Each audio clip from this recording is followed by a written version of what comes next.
Astro ഹീലിംഗിൻ്റെ പുതിയൊരു എപ്പിസോഡിലേക്ക് എല്ലാവർക്കും സ്വാഗതം. ഇതൊരു ജനറൽ റീഡിംഗ് ആണ്, അതുപോലെ ഇതൊരു ടൈംലെസ് റീഡിംഗ് ആണ്. നിങ്ങൾക്ക് റെസനേറ്റ് ആവുന്ന കാര്യങ്ങൾ മാത്രം നിങ്ങളിലേക്ക് എടുക്കുക, അല്ലാത്തത് മറ്റുള്ളവർക്കായിട്ട് കൊടുത്തേക്കുക. അപ്പോൾ നമുക്ക് റീഡിങ്ങിലേക്ക് പോകാം.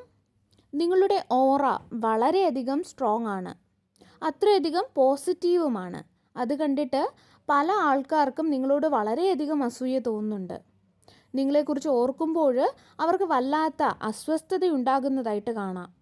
നിങ്ങളെ കണ്ട് അവർക്ക് അസൂയ ഉണ്ടാകുന്നുണ്ട്. കാരണം മുൻപ് പറഞ്ഞതുപോലെ നിങ്ങളുടെ ഓറ അത്രയധികം സ്ട്രോങ് ആണ്. കൂടുതൽ സമയം കഴിയും തോറും കൂടുതൽ സ്ട്രോങ് ആകും എന്നാണ് ഇവിടെ കാർഡ്സ് പറയുന്നത്. അതുകൊണ്ട് തന്നെ അവരിലില്ലാത്ത പല കാര്യങ്ങളും അവർക്ക് നിങ്ങളിൽ കാണാനും സാധിക്കുന്നുണ്ട്. ഇവിടെ ഒരു പുതിയ മാറ്റം കാണുന്നുണ്ട്. ഇവിടെ 10 ഓഫ് കപ്സ് പറയുന്നത് നിങ്ങൾ നിങ്ങളുടെ മേൽ ഫോക്കസ് കൊടുക്കണമെന്നാണ്. അത് നിങ്ങൾ ഇപ്പോൾ ചെയ്യുന്നുമുണ്ട് എന്ന് എനിക്കറിയാം. നിങ്ങളിപ്പോൾ നിങ്ങളെക്കുറിച്ച് കൂടുതൽ ചിന്തിക്കാനും ശ്രദ്ധിക്കാനും ഒക്കെ തുടങ്ങിയിട്ടുണ്ട് എന്ന് എനിക്ക് ഫീൽ ചെയ്യുന്നു. അതുപോലെ മറ്റുള്ളവരെയൊക്കെ കുറിച്ചിട്ട് ചിന്തിച്ച് അനാവശ്യമായിട്ട് നിങ്ങളുടെ സമയം കളയുന്നില്ല. നിങ്ങൾ നിങ്ങളുടെ ഇമോഷൻസിനെ തന്നെ കൺട്രോൾ ചെയ്യാൻ തുടങ്ങിയിട്ടുണ്ട്. നിങ്ങളുടെ ജീവിതത്തെക്കുറിച്ച് ഓർത്തിട്ട് നിങ്ങളുടെ ഉള്ളിൽ ഒരു തരത്തിലുള്ളൊരു ആവേശം, ഉത്സാഹം ഒക്കെ ഉണ്ടാകുന്നുണ്ട്. എങ്ങനെ ജീവിക്കണം, എങ്ങനെ മുന്നോട്ട് പോകണം എന്നതിനെക്കുറിച്ചൊക്കെ ഓർത്തിട്ട് നിങ്ങൾക്കൊരു ഐഡിയ അല്ലെങ്കിൽ ഒരു ഉത്സാഹം, അല്ലെങ്കിൽ എനിക്ക് മുന്നോട്ട് പോകണം എന്നുള്ളൊരു ചിന്ത നിങ്ങളിൽ ഉണ്ടാകുന്നുണ്ട്. അതുപോലെ നിങ്ങൾ സ്ട്രിക്ട്ലി ചില തീരുമാനങ്ങൾ നിങ്ങളുടെ മനസ്സിലെടുത്തിട്ടുണ്ട് എന്ന് കാണാം. അതായത് ഞാൻ ഒരുപാട് സഹിച്ചു, ഒരുപാട് ടോളറേറ്റ് ചെയ്തു, ഇനി പറ്റില്ല, ഇനി ഈ ഒരു സ്റ്റാൻഡിൽ നിന്നേ പറ്റൂ, മുന്നോട്ട് പോയേ പറ്റൂ. ഇനി എന്നെ ആർക്കും മാനിപ്പുലേറ്റ് ചെയ്യാനോ, ഒരു സിറ്റുവേഷനും എന്നെ മാനിപ്പുലേറ്റ് ചെയ്യാനോ ഒന്നും സാധിക്കില്ല. ഞാൻ എങ്ങനെയാണോ ഇപ്പോൾ അങ്ങനെ തന്നെ മുന്നോട്ട് പോകും. എനിക്കിനി മറ്റാരുടെയും കാര്യമല്ല, എൻ്റെ കാര്യമാണ്, അല്ലെങ്കിൽ എൻ്റെ മെൻ്റൽ പീസാണ് പ്രയോറിറ്റി എന്നുള്ള രീതിയിലൊക്കെ നിങ്ങൾ ചിന്തിക്കാൻ തുടങ്ങി. ഈ രീതിയിലുള്ള പോസിറ്റീവായിട്ടുള്ള നിങ്ങളുടെ ചിന്തകൾ എനിക്ക് ഫീൽ ചെയ്യാൻ കഴിയുന്നുണ്ട്. ആ രീതിയിലുള്ള എനർജിയാണ് എനിക്കിവിടെ കാണുന്നത്. അതുകൊണ്ട് തന്നെ ആയിരിക്കണം നിങ്ങളുടെ ഓറ ഇന്ന് പോസിറ്റീവായത്, അല്ലെങ്കിൽ വളരെ സ്ട്രോങ് ആയത്. നിങ്ങളുടെ ജീവിതത്തിൽ ഒരു വ്യത്യസ്തമായിട്ടുള്ള ഒരു പാതയിൽ കൂടി അല്ലെങ്കിൽ വഴിയിൽ കൂടി നിങ്ങൾക്ക് സഞ്ചരിക്കേണ്ടതായി വന്നിരുന്നു. നിങ്ങളുടെ പേഴ്സണാലിറ്റിയിൽ, നിങ്ങളുടെ ജീവിതത്തിൽ, നിങ്ങളുടെ കമ്മ്യൂണിക്കേഷൻ സ്കില്ലിൽ, നിങ്ങളുടെ ഓറയിൽ ഒക്കെയും ഇപ്പോൾ ഒരു മാറ്റം വരുത്തിയത് നിങ്ങൾക്ക് അന്ന് കടന്നു പോകേണ്ടതായി വന്ന ആ ഒരു വ്യത്യസ്തമായിട്ടുള്ള ആ ഒരു വഴി തന്നെയാണ്. ഇപ്പോൾ നിങ്ങളെ പുറമേ നിന്നുള്ള ഒരു എനർജിക്കും നിങ്ങളെ ബുദ്ധിമുട്ടിക്കാനോ അല്ലെങ്കിൽ നിങ്ങളുടെ അവസരങ്ങളെ നഷ്ടപ്പെടുത്താനോ നിങ്ങളായിട്ട് അവസരം കൊടുക്കുന്നില്ല എന്നുള്ളതാണ് സ്ട്രോങ് ആയിട്ട് എനിക്ക് കാണാൻ കഴിയുന്നത്. അതുപോലെ നിങ്ങളുടെ ജീവിതത്തിൽ എന്തൊക്കെയോ തരത്തിലുള്ള ഗ്രോത്ത് ഉണ്ടായിട്ടുണ്ട്. ചിലപ്പോൾ നിങ്ങൾ പുറത്തൊക്കെ പോകാനായിട്ട് ജോബ് സെർച്ച് ചെയ്യുന്നുണ്ടാകാം. പുറത്ത് പോകാനായിട്ട്, പഠിക്കാനായിട്ടോ അല്ലെങ്കിൽ ജോലിക്ക് വേണ്ടിയിട്ടോ ഒക്കെ നിങ്ങൾ സെർച്ച് ചെയ്യുന്നുണ്ടാവാം. അതുപോലെ എന്തൊക്കെയോ പുതിയ കാര്യങ്ങൾ പഠിക്കുന്നുണ്ട്, പുതിയ സ്കിൽസൊക്കെ പഠിക്കുന്നുണ്ട് എന്ന് തോന്നുന്നു. ചില ആൾക്കാരൊക്കെ ടാരോ പഠിക്കുന്നതായിട്ട് കാണുന്നുണ്ട്. എന്തോ ഒരു പുതിയ കാര്യങ്ങൾ നിങ്ങൾ പഠിക്കുന്നുണ്ട്. ചിലപ്പോൾ ന്യൂമറോളജി ആകാം, എന്തോ ഒരു തരത്തിലുള്ള അങ്ങനെ ആ ഒരു രീതിയിലുള്ള കാര്യങ്ങളൊക്കെ നിങ്ങൾ പഠിക്കുന്നുണ്ട്. അതിലൊക്കെ നിങ്ങൾക്കൊരു ഇൻട്രസ്റ്റ് ഉള്ളതായിട്ട് എനിക്ക് ഫീൽ ചെയ്യുന്നു.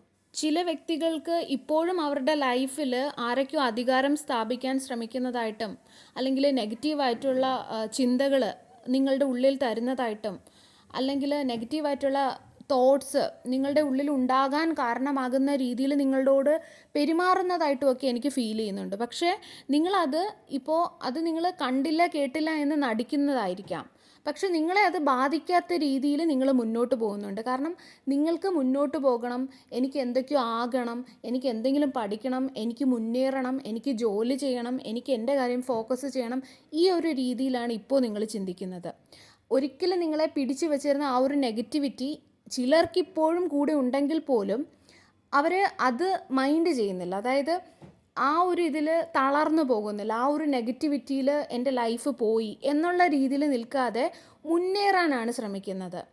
അത് നിങ്ങളിൽ വന്ന ഒരു റിയലൈസേഷൻ കാരണം തന്നെയാണ്. കാരണം നിങ്ങൾ അക്സെപ്റ്റ് ചെയ്തു പല കാര്യങ്ങളും. അതുകൊണ്ട് തന്നെയാണ് നിങ്ങൾക്ക് ആ ഒരു റിയലൈസേഷൻ ഉണ്ടായതും നിങ്ങളിൽ ഫോക്കസ് ചെയ്യാൻ നിങ്ങൾ തീരുമാനിച്ചതും. നിങ്ങളുടെ വീട്ടിലുള്ള വ്യക്തികൾ പോലും ഇപ്പോൾ നിങ്ങളെ കണ്ടിട്ട് ഒരു തരത്തിലുള്ള ആശ്ചര്യം അല്ലെങ്കിൽ ഒരു സർപ്രൈസ് അവരിൽ ഉണ്ടാകുന്നുണ്ട്, നിങ്ങളുടെ ഈ ഒരു മാറ്റങ്ങളൊക്കെ കണ്ടിട്ട്. നിങ്ങൾക്ക് ഇത്ര പെട്ടെന്ന് എന്താണ് പറ്റിയത്, ഈ ഒരു രീതിയിൽ അവരുടെ മനസ്സിൽ ഒരു ചിന്തകളൊക്കെ ഉണ്ടായിട്ടുണ്ട്.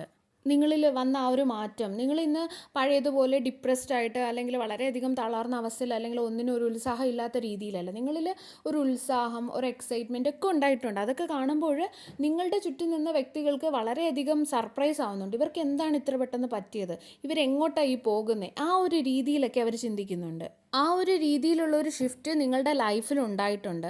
അതുകൊണ്ട് തന്നെയാണ് മറ്റുള്ളവർക്കത് മനസ്സിലാക്കാൻ സാധിക്കുന്നത്. മറ്റുള്ളവരുടെ കാര്യങ്ങളിലൊന്നും ഇടപെടാതെ അല്ലെങ്കിൽ മറ്റുള്ളവരെക്കുറിച്ച് ഗോസിപ്പ് പറയുന്നവരുടെ ഇടയിൽ പോകാതെ അല്ലെങ്കിൽ മറ്റുള്ളവരെക്കുറിച്ച് നിങ്ങൾക്ക് ഒന്നും നിങ്ങളെ ബാധിക്കുന്നില്ല. ഈ ഒരു സമയത്ത് നിങ്ങൾ നിങ്ങളിൽ ഫോക്കസ് ചെയ്ത് നിങ്ങളുടെ പോസിറ്റിവിറ്റിയെ വർദ്ധിപ്പിക്കണം, ഓറയെ വർദ്ധിപ്പിക്കണം. ആ ഒരു രീതിയിലുള്ള ചിന്തയാണ് അത്. നിങ്ങൾ സക്സസ്ഫുള്ളുമാണിപ്പോൾ. നിങ്ങൾ വളരെയധികം സക്സസ്ഫുൾ ആയിട്ടുണ്ട് അതിൽ. കാരണം നിങ്ങളുടെ ഓറ ഇപ്പോൾ വളരെയധികം സ്ട്രോങ് ആണ് ഇവിടെ കാണിക്കുന്നത്, പോസിറ്റീവായിട്ട്. ആരെന്തോ പറയട്ടെ, ആരെന്ത് പറഞ്ഞാലും എന്നെ ബാധിക്കുന്നില്ല, അതൊന്നും എനിക്ക് പ്രശ്നമല്ല, അതൊന്നും എന്നെ ഒരിക്കലും ബാധിക്കാനും പോകുന്നില്ല. ഈ ഒരു രീതിയിലാണ് നിങ്ങളിപ്പോൾ ചിന്തിക്കുന്നത്. അതുപോലെ മറ്റൊരു കാര്യം കാണുന്നത്, നിങ്ങൾ നിങ്ങളുടെ ഫാമിലിയെക്കുറിച്ച് ഓർത്തിട്ട് അല്ലെങ്കിൽ നിങ്ങളുടെ മക്കളെയൊക്കെ കുറിച്ച് ഓർത്തിട്ട് വളരെയധികം ചിന്തിക്കുന്നതായിട്ടാണ്. അങ്ങനെയുള്ള ചില വ്യക്തികളുടെ എനർജി എനിക്കിവിടെ കാണാൻ സാധിക്കുന്നു. അതായത് ഒരു ഹെൽപ്ലെസ് ആയിട്ടുള്ളൊരു വ്യക്തിയുടെ ഒരു എനർജി. അതായത് ആരൊക്കെയോ വന്ന് നിങ്ങളോട് എന്തൊക്കെയോ പറയുന്നു, അത് കേട്ട് നിങ്ങൾ സാഡാവുന്നു, ആ ഒരു രീതിയിലുള്ളൊരു എനർജി. പക്ഷേ നിങ്ങളുടെ മുൻപുള്ള സാഹചര്യമായിരിക്കാം. അതായത് ആക്ഷൻ എടുക്കണമെന്നുണ്ട്, പക്ഷേ ആക്ഷൻ എടുക്കാൻ സാധിക്കാതെ ഇരുന്നൊരവസ്ഥ. ഇവിടെ ജെൻഡർ ഞാൻ പറയുന്നില്ല, മദർ എന്ന് പറഞ്ഞെങ്കിൽ ഇവിടെ ജെൻഡർ പറയുന്നില്ല, എനർജിയാണ് റീഡ് ചെയ്യുന്നത്. നിങ്ങൾക്ക് റെസനേറ്റ് ആവുന്ന രീതിയിൽ നിങ്ങൾ എടുക്കുക. പക്ഷേ ഈ ഒരു വ്യക്തി എന്ന് പറയുന്നത്, അതായത് നിങ്ങൾ വളരെയധികം ഹെൽപ്ലെസ് ആയിട്ടുള്ള രീതിയിൽ നിന്നിരുന്നു. അതായത് ആക്ഷൻ എടുക്കണമെന്ന് ആഗ്രഹമുണ്ട്, പക്ഷേ എടുക്കാൻ പറ്റാതിരുന്ന, കൂടുതൽ പറയാൻ അങ്ങോട്ട് പറ്റാതിരുന്ന ഒരു സാഹചര്യത്തിൽ നിന്നിരുന്ന ഒരു വ്യക്തിയാണ്. അതായത് എന്തൊക്കെയോ ചെയ്യണമെന്ന് ആഗ്രഹം ഉണ്ടായിട്ട് പോലും അത് ചെയ്യാൻ പറ്റാതെ പോയൊരവസ്ഥ, ഹെൽപ്ലെസ് ആയിട്ടുള്ളൊരു അവസ്ഥയിൽ നിന്നിരുന്ന ഒരു വ്യക്തി. ആദ്യത്തെ ഒരു കാര്യം എന്ന് പറയുന്നത്, നിങ്ങളുടെ ഇമോഷൻസിനെ വെച്ച് ആരൊക്കെയോ കളിച്ചിരുന്നു എന്നാണ്. നിങ്ങളുടെ ഇമോഷൻസിൻ്റെ അടുത്താണ് കളിച്ചത്. അതുകൊണ്ടായിരിക്കണം നിങ്ങൾക്ക് പലപ്പോഴും പലതും പറയാൻ പറ്റാതെ പോയത്. നിങ്ങളെ സംബന്ധിച്ചിടത്തോളം നിങ്ങൾ വളരെയധികം ഇമോഷണൽ ആയിട്ടുള്ള അല്ലെങ്കിൽ ഇമോഷൻസിനൊക്കെ, മറ്റുള്ളവരുടെ ഇമോഷൻസിനൊക്കെ പ്രാധാന്യം കൊടുക്കുന്നൊരു വ്യക്തിയാണ്. സങ്കടമായാലും കൂടെ ഇരിക്കുക, ദുഃഖമായാലും അവരെ സപ്പോർട്ട് ചെയ്യുക, സന്തോഷമായാലും കൂടെ നിൽക്കുക, ഇങ്ങനെ ഒരു വ്യക്തിയാണ്. അല്ലാതെ സന്തോഷത്തിൽ മാത്രം കൂടെ നിൽക്കുന്ന ഒരു വ്യക്തിയല്ല നിങ്ങൾ. അങ്ങനെയുള്ള നിങ്ങളെ മാനിപ്പുലേറ്റ് ചെയ്യാനും പല ആൾക്കാർക്കും എളുപ്പമായിരുന്നു. നിങ്ങൾ മാനിപ്പുലേറ്റ് ചെയ്യാൻ നിന്ന് കൊടുത്തിട്ടുമുണ്ട്. കാരണം സ്നേഹത്തിൻ്റെ പേരിലായിരിക്കാം. അതുകൊണ്ട് തന്നെ നിങ്ങളുടെ ഇമോഷൻസിനെ വെച്ച് കളിച്ചിരുന്നു പല സമയങ്ങളിൽ. പക്ഷേ ഇന്ന് നിങ്ങളുടെ ഇമോഷൻസിനെ കൺട്രോൾ ചെയ്യാൻ നിങ്ങൾ പഠിക്കുകയും ചെയ്തു. അത് വളരെ നല്ല കാര്യം തന്നെയാണ്. അതായത് കൂടുതൽ സമയവും നിങ്ങളുടെ ഇമോഷൻസിനെ വെച്ചാണ് കളിച്ചത്. അതായത് നിങ്ങൾക്ക് ഡിസിഷൻ എടുക്കാൻ പറ്റാതെ ഇരുന്നൊരു സാഹചര്യം. അതായത് ഇപ്പോൾ നിങ്ങൾ പോസിറ്റീവായി വന്നാലും ഏതെങ്കിലും അവസ്ഥയിൽ പെട്ടെന്നൊരു നെഗറ്റിവിറ്റി വന്നിട്ട് നിങ്ങൾക്കൊരു കൺഫ്യൂഷൻ ഉണ്ടാവുകയാണ് അവിടെ. ഞാൻ ഇത് ചൂസ് ചെയ്യണോ. ഈ ഒരു രീതിയിലൊരു കൺഫ്യൂഷൻ മാനിപ്പുലേഷൻ വഴി അവർ നിങ്ങളിലേക്ക് കൊണ്ടുവന്നിരുന്നു. അല്ലെങ്കിൽ നിങ്ങളുടെ മുൻപിൽ 2 വഴികൾ ഉണ്ടായിരുന്നിരിക്കണം. അതിലേതെങ്കിലും ഒരു വഴി നിങ്ങൾക്ക് ചൂസ് ചെയ്യാൻ ആഗ്രഹവും ഉണ്ടായിരുന്നിരിക്കണം. പക്ഷേ നിങ്ങൾക്ക് ആ ഒരു വഴി തിരഞ്ഞെടുക്കാൻ സാധിച്ചതുമില്ല. നിങ്ങൾക്ക് പ്രാക്ടിക്കലായി ചിന്തിക്കണമെന്നുണ്ടായിരുന്നു, പക്ഷെ നിങ്ങൾക്ക് കഴിഞ്ഞില്ല. അല്ലെങ്കിൽ അതിനുള്ള സാഹചര്യം നിങ്ങൾക്കുണ്ടായിരുന്നില്ല. അല്ലെങ്കിൽ ആരൊക്കെയോ നിങ്ങളെ കൺഫ്യൂസ്ഡ് ആക്കിയിരുന്നു. നിങ്ങൾക്ക് ഡിസിഷൻ എടുക്കണമെന്നുണ്ടായിരുന്നു, പക്ഷേ ഡിസിഷൻ എടുക്കാൻ സാധിച്ചില്ല. കാരണം ഒരുപക്ഷെ നിങ്ങളുടെ ഫാമിലി തന്നെയാകാം. നിങ്ങൾ കുടുങ്ങിക്കിടന്നിരുന്നു. അതായത് നിങ്ങൾക്കൊരു തീരുമാനം എടുക്കാൻ കഴിയാത്ത രീതിയിൽ നിങ്ങൾ കുടുങ്ങിക്കിടന്നിരുന്നു. കറക്റ്റായിട്ടുള്ളൊരു തീരുമാനം എടുക്കാൻ നിങ്ങൾക്ക് സാധിച്ചിരുന്നില്ല. ഹെൽപ്ലെസ് ആയിട്ടുള്ളൊരവസ്ഥയിലായിരുന്നു നിങ്ങൾ നിന്നിരുന്നത്. ചില ആൾക്കാർക്ക് കുഞ്ഞുങ്ങൾ കാരണമാകാം, അല്ലെങ്കിൽ ഫാമിലി കാരണമാകാം ഈ ഒരു ഡിസിഷൻ എടുക്കാൻ പറ്റാതിരുന്നത് എന്നെനിക്ക് ഫീൽ ചെയ്യുന്നു. ഒന്നുകിൽ ഫാമിലി, അല്ലെങ്കിൽ കുട്ടികൾ, അല്ലെങ്കിൽ കരിയർ, ഈ ഒരു രീതിയിലായിരുന്നിരിക്കണം. ഈ കാര്യങ്ങൾ കാരണമാകാം ചില ആൾക്കാർക്ക് ഡിസിഷൻ എടുക്കാൻ പറ്റാതെ പോയിരുന്നത്. അല്ലെങ്കിൽ മുൻപ് പറഞ്ഞതുപോലെ ഹെൽപ്ലെസ് ആയിട്ട് നിൽക്കേണ്ടി വന്ന ഒരവസ്ഥ വന്നത്. അതിൻ്റെ പേരിൽ ഒരുപാട് വഴക്ക് ഉണ്ടായിട്ടുണ്ട്, വാക്ക് തർക്കങ്ങൾ ഉണ്ടായിട്ടുണ്ട്, ഒരുപാട് ടോർച്ചർ സഹിക്കേണ്ടി വന്നിട്ടുണ്ട്. മറ്റുള്ളവർ നിങ്ങളെക്കുറിച്ച് ഒരുപാട് അപവാദങ്ങൾ പറഞ്ഞിട്ടുണ്ട്. അതെല്ലാം നിങ്ങൾക്ക് സഹിക്കേണ്ടി വന്നിട്ടുണ്ട്, കേൾക്കേണ്ടി വന്നിട്ടുണ്ട്. ഒരുപാട് സങ്കടകരമായിട്ടുള്ള കാര്യങ്ങളിൽ കൂടി നിങ്ങൾക്ക് കടന്നു പോകേണ്ടതായിട്ട് വന്നിട്ടുണ്ട്. അതെല്ലാം നിങ്ങൾ സഹിച്ച് മുന്നോട്ട് പോയിട്ടുണ്ട്. ഒരുപാട് ബാഡായിട്ടുള്ള എക്സ്പീരിയൻസസ് നിങ്ങൾക്കുണ്ടായിട്ടുണ്ട്. ഈവൻ നിങ്ങൾ പറഞ്ഞ എന്തൊക്കെയോ കാര്യങ്ങളെപ്പോലും നിങ്ങൾ പറയാത്ത രീതിയിൽ വളച്ചൊടിച്ചിട്ടുണ്ട്. നിങ്ങൾ പറഞ്ഞതിനെ വളച്ചൊടിച്ച് വേറെ എന്തൊക്കെയോ ആക്കി മറ്റുള്ളവരുടെ മുൻപിൽ നിങ്ങളെ അപമാനിച്ചിട്ടുണ്ട്. നമുക്ക് ചിന്തിക്കാൻ പോലും കഴിയാത്ത രീതിയിലുള്ള വാക്കുതർക്കങ്ങളിലൂടെ അല്ലെങ്കിൽ ഒരു വഴക്കിലൂടെയൊക്കെ നിങ്ങൾ കടന്നു പോയിട്ടുണ്ട്. നമുക്ക് ഇമാജിൻ ചെയ്യാൻ കഴിയാത്ത രീതിയിലുള്ള ചില വ്യക്തികളൊക്കെ നിങ്ങളുടെ മുൻപിൽ ചിരിച്ച് കാണിച്ചിട്ട് നിങ്ങളുടെ ബാക്കിൽ നിന്ന് മറ്റുള്ളവരോട് നിങ്ങളെക്കുറിച്ച് അപവാദം പറഞ്ഞ് വളരെയധികം സന്തോഷിച്ചിട്ടുണ്ട്. നിങ്ങളുടെ പുറകിൽ നിന്ന് നിങ്ങളെ കുത്താൻ ശ്രമിച്ചിട്ടുണ്ട്. നിങ്ങളെ താഴെ തള്ളിയിടാൻ, അല്ലെങ്കിൽ നിങ്ങൾ ഉയരാൻ പാടില്ല, നിങ്ങൾ മുന്നോട്ട് പോകാൻ പാടില്ല. അതെല്ലാം തന്നെ അവരിലില്ലാത്ത എന്തൊക്കെയോ കാര്യങ്ങൾ നിങ്ങളിൽ കണ്ടതുകൊണ്ടാണ് എന്ന് നിങ്ങൾക്കും ഒരു തിരിച്ചറിവ് ആ ഒരു സമയത്തും നിങ്ങളുടെ ഇൻഡ്യൂഷൻ ചിലപ്പോൾ നിങ്ങൾക്ക് തന്നിട്ടുണ്ടാകണം. ഒരുപാട് ഡിപ്രസ്ഡ് ആയിട്ടുള്ളൊരു മോഡിലോട്ട് നിങ്ങൾ പോയിട്ടുണ്ടെങ്കിലും നിങ്ങൾക്ക് നിങ്ങളിൽ തന്നെ ഒരു ആത്മവിശ്വാസം ഉണ്ടായിരുന്നതായിട്ട് എനിക്ക് ഫീൽ ചെയ്യുന്നു. നിങ്ങൾക്ക് ഈ ഒരു വ്യക്തി ആരാണെന്ന് ഒരുപക്ഷെ അറിയാമായിരിക്കും. കാരണം ഇത് നിങ്ങളുടെ ഫാമിലിയിൽ നിന്ന് തന്നെ ഉള്ളൊരു വ്യക്തിയാണ്. നിങ്ങളുടെ കൂടെ നിന്നൊരു വ്യക്തി തന്നെയാണ്.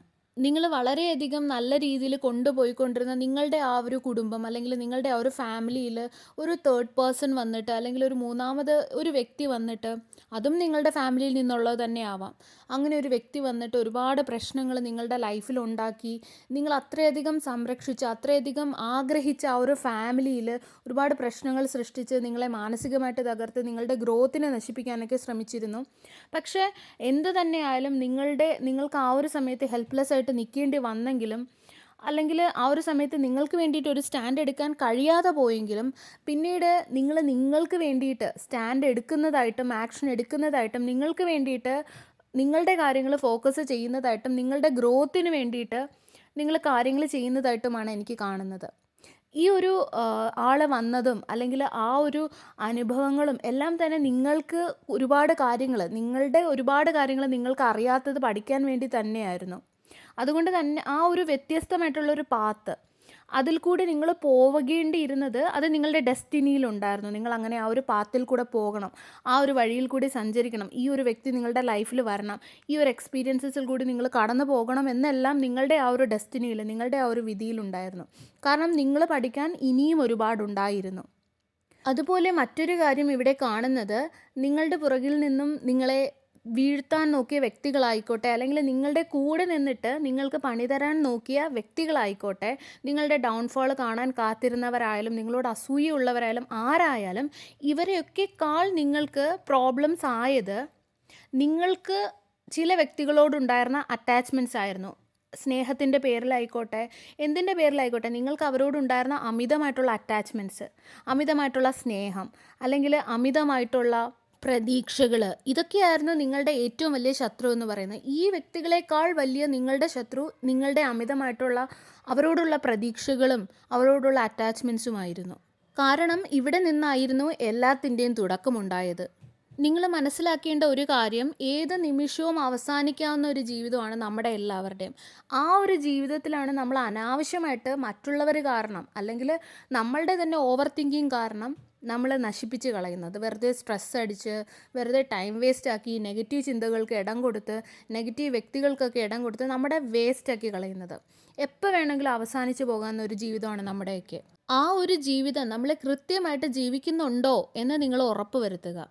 ഇനിയായാലും നിങ്ങളുടെ ജീവിതത്തിൽ ഒരു പുതിയൊരു വ്യക്തി വന്നാലോ അല്ലെങ്കിൽ വ്യക്തികൾ വന്നാലോ, അവരെങ്ങനെയാണോ, അവരുടെ സ്വഭാവം എങ്ങനെയാണോ അത് അതേപോലെ അവരങ്ങ് അക്സെപ്റ്റ് ചെയ്യുക. അവരിൽ ഒരുപാട് പ്രതീക്ഷ വെക്കാതിരിക്കുക. അവരിങ്ങനെ ആവണം, ഞാൻ ഉദ്ദേശിക്കുന്ന പോലെ ആവണം, എന്നെ ഇങ്ങനെ ട്രീറ്റ് ചെയ്യണം, എന്നോട് ഇങ്ങനെ സ്നേഹം കാണിക്കണം, ഇങ്ങനെ പ്രതീക്ഷിക്കാതിരിക്കുക. അവരെങ്ങനെയാണോ അവരെ നിങ്ങൾ അതേപോലെ അക്സെപ്റ്റ് ചെയ്യുക. പക്ഷേ അവരെ എവിടെ വെക്കണം, എൻ്റെ ലൈഫിൽ അവരെ എവിടെ വെക്കണം എന്നുള്ളതും നിങ്ങൾ തീരുമാനിക്കണം. നിങ്ങളുടെ ജീവിതത്തിൻ്റെ CEO അല്ലെങ്കിൽ ഓണർ എന്ന് പറയുന്നത് നിങ്ങൾ തന്നെ ആയിരിക്കണം. അല്ലാതെ നിങ്ങളുടെ ലൈഫ് മറ്റൊരാളുടെ കയ്യിൽ കൊടുത്തിട്ട് ജീവിക്കാൻ നിൽക്കരുത്. അങ്ങനെ നിൽക്കുമ്പോഴാണ് നമ്മുടെ ജീവിതം പലരും കൺട്രോൾ ചെയ്യുന്നത്. ഒരു പാവയെ പോലെ നമ്മളെ അവരുടെ കയ്യിലായിരിക്കും നമ്മളെ കൺട്രോൾ എന്ന് പറയുന്നത്. അങ്ങനെ ചെയ്യരുത് ഒരിക്കലും. അങ്ങനെ കൊടുക്കുമ്പോൾ നമ്മൾ എപ്പോൾ സന്തോഷിക്കണം, എപ്പോൾ സങ്കടപ്പെടണം, അല്ലെങ്കിൽ എപ്പോൾ സമാധാനത്തോടെ ഇരിക്കണം എന്നൊക്കെ തീരുമാനിക്കുന്നത് മറ്റുള്ള വ്യക്തികളായിരിക്കും, അല്ലേ?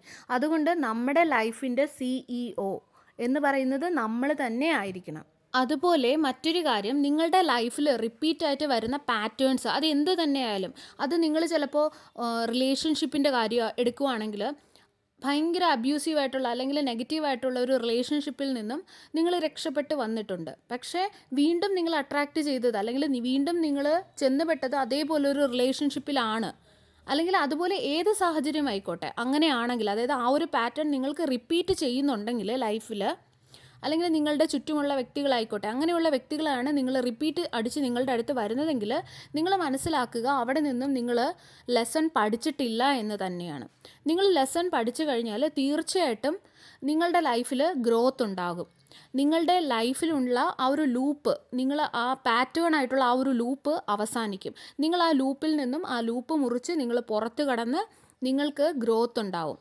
വീണ്ടും അതേപോലെ ആ ഒരു പാറ്റേൺ, വീണ്ടും അതേപോലുള്ള വ്യക്തികളെയാണ് നിങ്ങൾ അട്രാക്റ്റ് ചെയ്തുകൊണ്ടിരിക്കുന്നതെങ്കിൽ തീർച്ചയായിട്ടും നിങ്ങൾ നിങ്ങളിൽ തന്നെ എന്താണ് മാറ്റം വരുത്തേണ്ടതെന്ന് നിങ്ങളുടെ ഉള്ളിലോട്ട് തന്നെ ഒന്ന് നോക്കുക.